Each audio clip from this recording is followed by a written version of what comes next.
So what we're standing at right now is one of our curing barns. There's 3 of them that are set up here on the Natalie farm. And basically this is what we call a mid-stick barn. And if you look behind me, these sticks are made out of eucalyptus. And what the girls are doing behind here is they're actually hand sewing every leaf for the curing process, which is different than the fermentation process. Basically these curing barns you see are the same curing barns when my father was a little boy that they used. They're made completely out of eucalyptus wood. The only difference is we have some new technology. So instead of having exposed wood, we actually line everything with visqueen so we can actually hold the humidity. And on the roofs, they're completely insulated by 4 inches of solid styrofoam. What's important for us is that we keep approximately 78 to 79% humidity, because what we want to do is we want to take these tobaccos in their green state, and slowly they're going to cure. And what's going to happen is they're going to ripen. They're going to start becoming yellowish, and then they'll turn this chocolate golden brown, almost like a mixture of them, almost like a milk chocolate color. What's important for us is we want to dehydrate and cure this main vein in the middle. Then eventually these outer bladders are going to start diluting, and it takes approximately, depending on the priming, if you look at the string behind me, you'll notice they're yellow. This is a lot called Lot 21, and this lot goes to one of our cigars, and the cigar is Perdomo Reserve Champagne, for example. And these are the Viso leaves of the 3rd priming.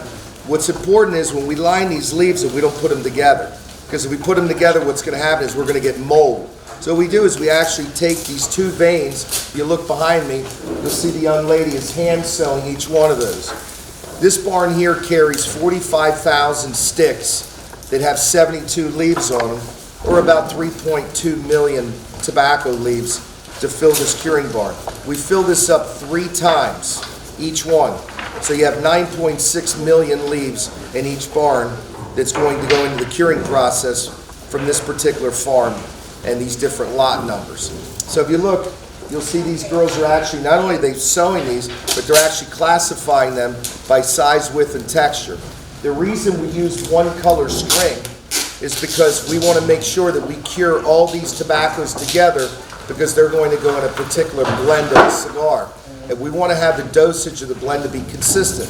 If you ever smoked a cigar, you loved it, and then you smoked it the next day, and it didn't taste the same, well, that's because of lack of consistency. That's why vertical integration is so important to Perdomo cigars, and why we do everything from seed all the way to the finished product. And then what we're going to do is, if you look, after these are classified, sorted, and selected, they're going to be put up in the curing barns here above me to my left. And if you look up, it basically works in a chain. The first stick is handed, goes to the 2nd gentleman, who's going to hand it now to the 3rd gentleman. And he has a little roller in his hand, and basically what he's going to do, he's going to separate it, and each one of these tobaccos are going to be separated by approximately 11 inches. And the reason we're going to separate these tobaccos at 11 inches, because that's the optimum space they need for the curing process. Depending on the priming or the type of tobacco you're doing, it'll take anywhere between 45 and 70 days for the curing process to be completed. After the curing process is completed, then what's going to happen is it's going to go into fermentation, which you're going to see a little later. So if you look up here, it's a team. Sticks come in, after they're sewed, and they're brought up to these guys to be filled in the curing barn. We'll actually fill this complete curing barn, which is approximately 3/4 of an acre, each one of them, and we'll have it done in the next 3 weeks. So it's a real important process. Any tobacco leaf that's less than 14 inches is not going to be used in any of our cigars for 2 reasons. The first reason is it's not going to have the elasticity and the oils that we need and the resin that we need for the tobacco.